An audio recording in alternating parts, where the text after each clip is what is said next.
السلام علیکم ورحمۃ اللہ۔ کیسے ہیں دوستو؟ علم فقہ کورس کے چھٹے درس میں آپ کو خوش آمدید کہتے ہیں۔ آئیے اپنا درس شروع کرتے ہیں۔ درس شروع کرنے سے پہلے آپ سے گزارش ہے کہ ہمارے چینل کو سبسکرائب کر دیجئے۔ اگر آپ کو یہ درس مفید معلوم ہو تو آگے شیئر کرنا نہ بھولیں۔ گزشتہ 2 درسوں میں ہم نے فقہ اسلامی کے بنیادی مصادر کتاب اللہ اور سنت کے بارے میں جانا تھا۔ آج کے درس نمبر 6 میں ہم اجماع کے بارے میں جانیں گے، جو کہ فقہ اسلامی کا تیسرا بنیادی مصدر ہے۔ آئیے دیکھتے ہیں کہ آج کے درس میں ہم کن کن عنوانات کو سیکھیں گے۔ سب سے پہلے آج کے درس میں ہم اجماع کا لغوی اور اصطلاحی معنی، دوسرے نمبر پر حجیت اجماع کے دلائل، تیسرے نمبر پر اجماع کی اقسام، اور آخر میں مراتب اجماع اور ان کا حکم۔ تو آج کے درس میں ہم ان عنوانات کو سیکھیں گے۔ آئیے دیکھتے ہیں اجماع کا لغوی اور اصطلاحی معنی کیا ہے۔ اجماع کا لغوی معنی عزم یعنی پختہ ارادہ کرنا ہے، اور ایک معنی اتفاق ہے، یعنی کسی معاملے پر اتفاق کرنا، متفق ہو جانا۔ اجماع کا اصطلاحی معنی ہے الاجماع عبارۃ عن اتفاق مجتہدین صالحین من هذه الامة فی عصر علی امر اعتقادی او قولی او فعلی صراحۃ او دلالۃ۔ یعنی اجماع کسی ایک زمانے میں اس امت کے نیک مجتہدین کا کسی اعتقادی، قولی یا فعلی معاملے پر صراحتاً یا دلالتاً متفق ہو جانے کا نام ہے۔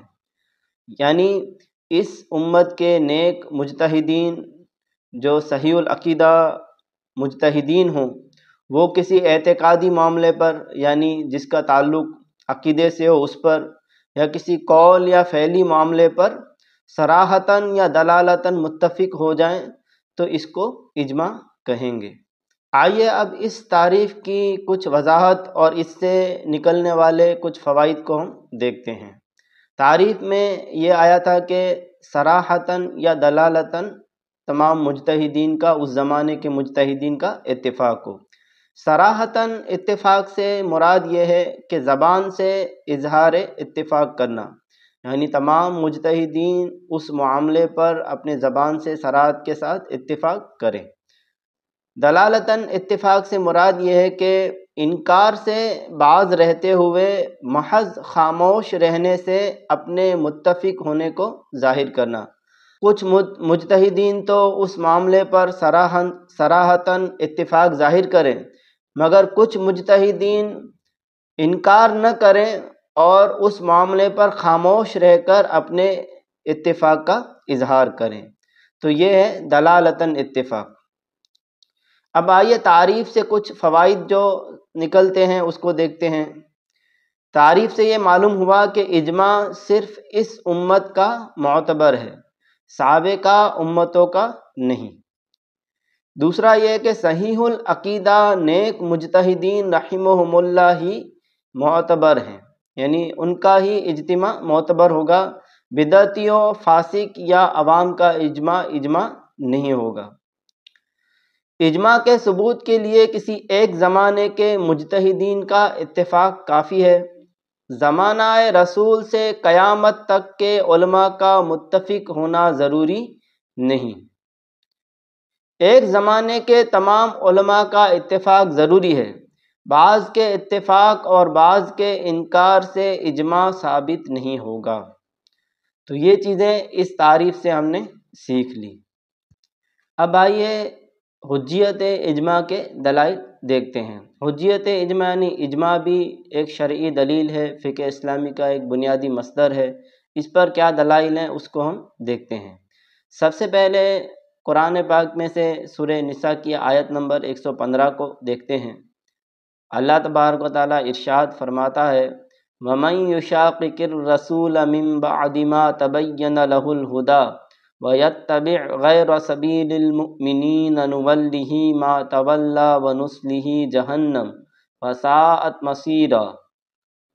ترجمہ: اور جو اس کے بعد کہ اس کے لیے ہدایت بالکل واضح ہو چکی رسول کی مخالفت کرے اور مسلمان کی راہ سے جدا راہ چلے تو ہم اسے ادھر ہی پھیر دیں گے جدھر وہ پھرتا ہے، اور اسے جہنم میں داخل کریں گے، اور وہ کتنی بری لوٹنے کی جگہ ہے۔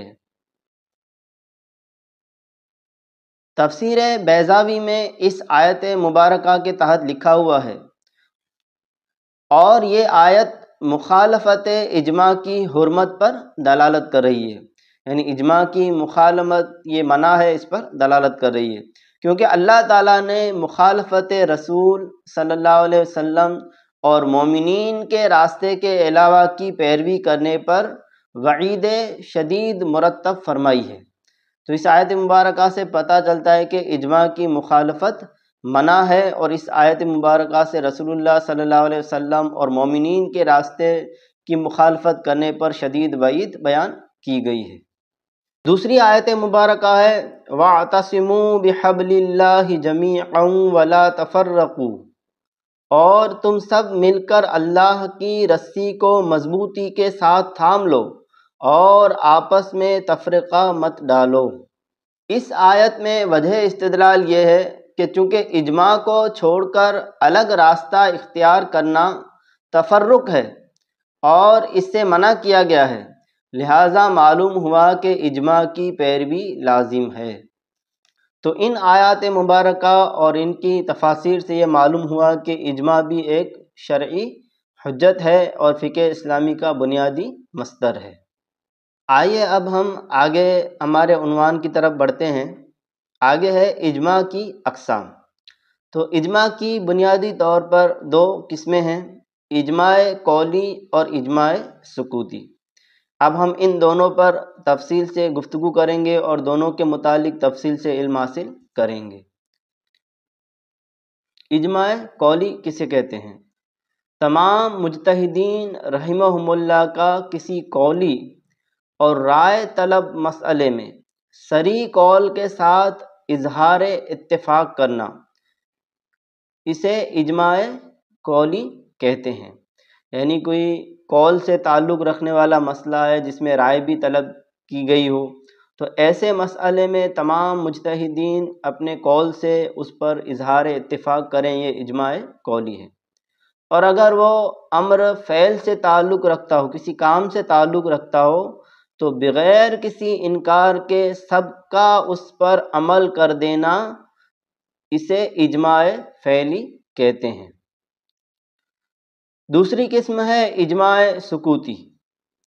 بعض مجتہدین کا قولی اور رائے طلب مسئلے میں صریح قول کے ساتھ اظہار اتفاق کرنا، اور بعض کا اس کا علم رکھنے کے باوجود کم از کم 3 دن تک انکار صریح کے بغیر سکوت اختیار کرنا، اور اگر اس کا تعلق فعل سے ہو تو بعض کا عملی طور پر اختیار کرنا، جبکہ دوسرے بعض کا صراحتاً انکار نہ کرنا۔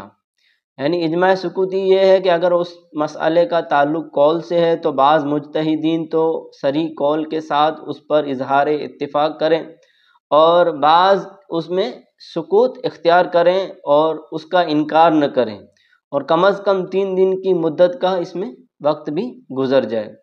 اور اگر اس مسئلے کا تعلق فعل کے ساتھ ہے تو بعض اس کو عملی طور پر اختیار کریں، یعنی بعض مجتہدین اس پر عمل کریں، اور جبکہ بعض عمل تو نہ کریں لیکن صراحت کے ساتھ اس کا انکار بھی نہ کریں، تو یہ ہو جائے گا اجماع سکوتی۔ اب اگلا ہمارا ٹاپک ہے مراتب اجماع اور ان کے احکام، یعنی اجماع کے مرتبے کیا ہیں، کس اجماع کو کون سا مرتبہ حاصل ہے اور ان کے احکام کیا ہیں، اس کے بارے میں ہم جانیں گے۔ تو سب سے اقویٰ صحابہ کرام کا کسی مسئلے پر وہ اجماع ہے جسے اجماع قولی کا نام دیا جاتا ہے، یعنی صحابہ کرام اجماع کریں اور وہ اجماع قولی ہو، جس کو ہم نے پیچھے پڑھا، تو یہ سب سے قوی اور مضبوط اجماع ہے۔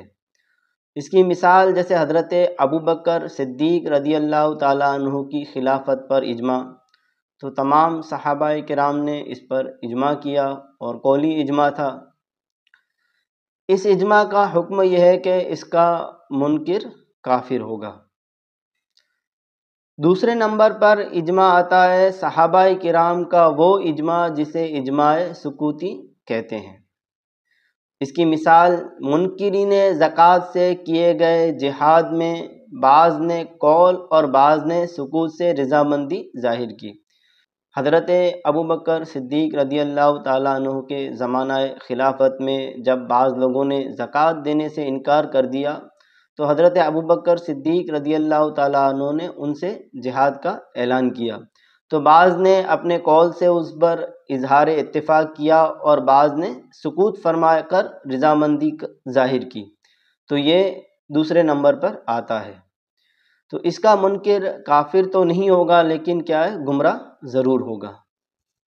تیسرے نمبر پر اجماع ہے صحابہ کرام کے بعد کسی بھی زمانے والوں کا کسی ایسے مسئلے پر اجماع کرنا کہ جس پر اصحاب رسول صلی اللہ علیہ وسلم کی جانب سے کوئی اختلاف ظاہر نہ ہو، یعنی بعد کے زمانے والے کسی مسئلے پر اجماع کریں اور وہ مسئلہ ایسا ہو کہ اصحاب رسول سے اس میں اختلاف ظاہر نہ ہوا ہو، تو ایسے اجماع کا حکم یہ ہے کہ وہ خبر مشہور کی منزل میں ہے، تو اس پر عمل کرنا لازم ہوگا اور اس کا انکار کرنا کیا ہے، گمراہی ہے، کفر نہیں ہوگا۔ چوتھے اور آخری نمبر پر اجماع ہے صحابہ کرام کے بعد کسی زمانے والوں کا کسی ایسے مسئلے پر کیا جانے والا اجماع کہ جس میں اصحاب رسول کے مابین اختلاف ثابت ہو، تو اس کا حکم یہ ہے کہ یہ خبر واحد کے حکم میں ہے، عمل تو لازم ہوگا مگر اس کا منکر گمراہ نہیں ہوگا۔ تو یہ تھے اجماع کے مراتب۔ آج کے درس میں ہم نے اجماع کے متعلق سیکھا، اجماع کی لغوی اور اصطلاحی معنی، اجماع کے حجت ہونے پر دلائل دیکھے، اجماع کی اقسام اور اجماع کے مراتب اور ان کے احکام کو سیکھا۔ تو یہاں پر ہمارا یہ درس مکمل ہوا۔ آپ کو اگر یہ درس مفید معلوم ہوا ہو تو آگے شیئر کرنا نہ بھولیے اور ہمارے چینل کو سبسکرائب ضرور کر لیجیے۔ السلام علیکم ورحمۃ اللہ۔